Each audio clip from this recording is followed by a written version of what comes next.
नमस्कार साथियों, वेदांत क्लासेज में आप सभी विद्यार्थियों का हार्दिक स्वागत व अभिनंदन।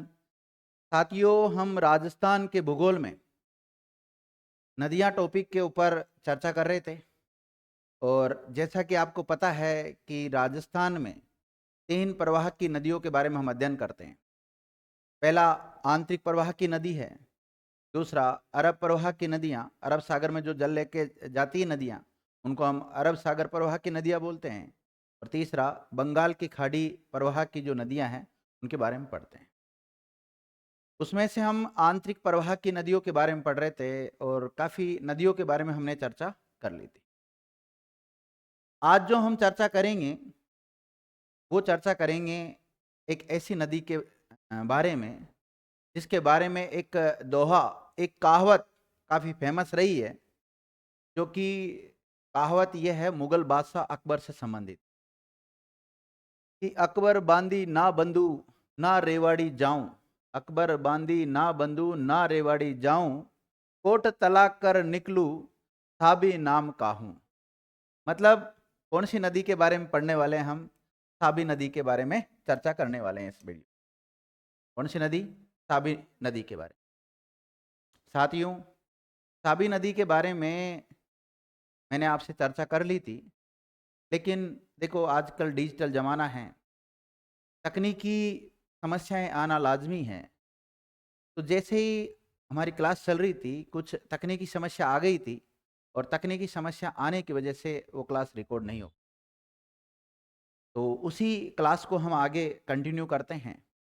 तो जो साबी नदी है, इसका उद्गम कहाँ से होता है? तो इसका उद्गम होता है साथियों, मैंने आपको बताया था कि इसका उद्गम होता है सेवर की पहाड़ियों से। कहाँ से होता है? सेवर की पहाड़ियाँ या सेवर की पहाड़ी शाहपुरा जयपुर से इसका उद्गम होता है। फिर उसके बाद में ये दो राज्यों में बहती है। एक तो बहती है राजस्थान में, और राजस्थान में बहने के बाद में गुड़गांव में चली जाती है, और गुड़गांव में जाकर नजफगढ़ जो झील है, जो कि पटौदी गांव गुड़गांव हरियाणा में पड़ता है, गुड़गांव का नाम चेंज कर दिया गया वैसे तो गुरुग्राम हरियाणा, तो वहां जाकर ये विलुप्त हो जाती है। पहले ये नदी 2 जिलों में बहती थी, जयपुर और अलवर में बहती थी। लेकिन अभी जिलों का जब पुनर्गठन हुआ तो उसके बाद में राजस्थान के कौन कौन से जिले में बहेगी? भाई जयपुर से तो इसका उद्गम हो ही रहा है। फिर उसके बाद में कोटपुतली बहरोड में बहती है, और खेलतर तिजारा, पहले अलवर आता था, आजकल खेलतर तिजारा आने लग गया, उसमें बहती हुई हरियाणा की तरफ चली जाती है। इसकी जो लंबाई है, अगर हम लंबाई की बात करें तो 185 किलोमीटर है। कितनी है? 185 किलोमीटर है। और इस नदी के किनारे ही जोधपुर सभ्यता विकसित हुई है। कौन सी सभ्यता विकसित हुई है? जोधपुर सभ्यता विकसित हुई है। और जोधपुर सभ्यता लोहयुगीन सभ्यता है। कैसी है? लोहयुगीन सभ्यता है। और यहाँ से गेरुए रंग के मर्द भांड भी मिले हैं। और इस जो जोधपुरा सभ्यता है, ये हाथी दांत, क्या हाथी दांत के साक्ष्य भी यहाँ से प्राप्त हुए हैं।